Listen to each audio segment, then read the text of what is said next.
Yesterday, she heard a knock at her apartment door late at night, and in that quiet moment, she had no idea it would change everything. When she opened the door, a calm man was standing in the hallway, speaking politely and confidently as if he had every right to be there, and his expression showed no signs of urgency or fear. He explained that he lived just down the corridor, asking a simple question about whether she had noticed anything unusual in the building, and the conversation felt completely normal at the time. There was nothing strange about his tone, nothing suspicious in his body language, and because of that, she responded casually and returned to her apartment without thinking much about it. But the next morning, as she replayed the encounter in her mind, a small feeling of doubt began to grow, making her question whether everything had truly happened the way she remembered. When Emma asked the building manager about the man, I'm looking for someone. Apartment 4B.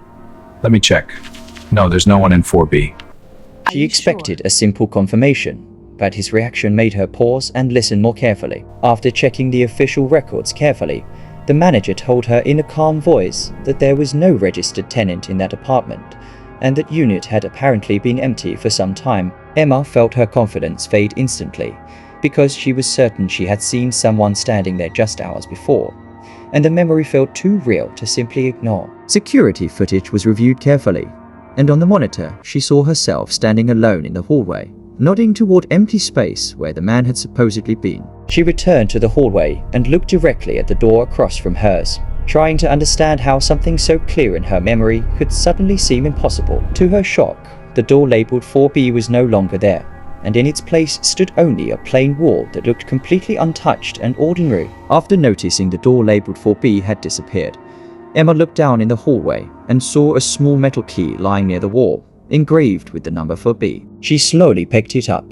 realizing it matched the apartment that was no longer there. That night, she kept thinking about the key, questioning whether the man was real, or if her mind had somehow created the entire encounter from a moment of stress or loneliness. The next morning, after hearing a faint movement near her doorstep, she paused in silence and began to suspect that someone might still be outside watching her apartment. When she slowly opened the door to check the hallway, she heard a calm male voice behind her. Are you sure I wasn't there yesterday? Close enough to feel real, whispering, "You thought I was Con, didn't you?" Emma turned around in shock, and the man stood there calmly, looking at her with the same expression as before, saying softly, "I never left."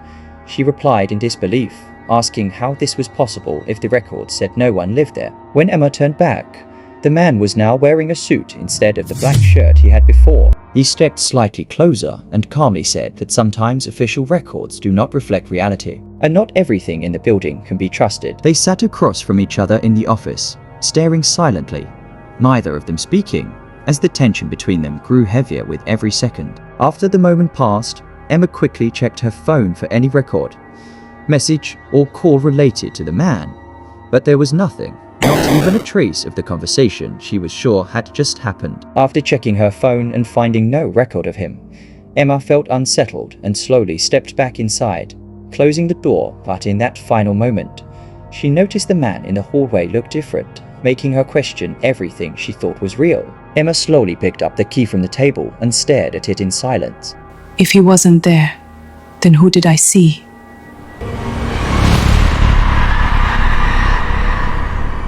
Click on the follow button for more stories.